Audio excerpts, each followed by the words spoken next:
Labą dieną. Mes turime dar vieną patenkintą klientą šiandieną mūsų klinikoje. Ir norėjau, kad papasakotumėte jūsų istoriją. Kaip jūs pirmą kartą čia atėjote, kas jūs rekomendavo? Labą dieną. Mane rekomendavo lietuvių klubo savininkė Kristina. Kadangi pas stomatologą vis taip ateina, kai yra problema, aš galvojau, bet tai atsitiko taip, kad nulūžo pusė danties, perlūžo dantukas. Man patiko visų pirma tai, kad buvau labai operatyviai priimta, suteikta pirma pagalba. Tiesa, labai greitai mes. Taip, labai operatyviai, iš tikrųjų. Suteikta pirma pagalba.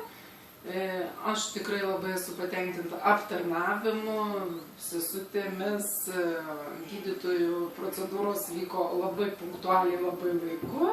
Tas irgi labai man didelis pliusas, nes aš tarp darbų turiu derinti.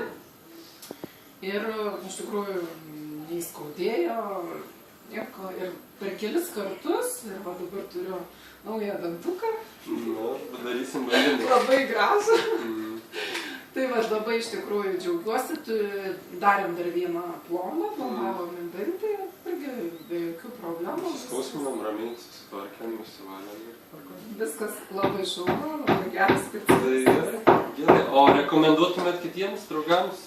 Žinoma, aš jau rekomenduoju. Jau rekomenduojat? Nu gerai, lauksim kitų pacientų. Ačiū.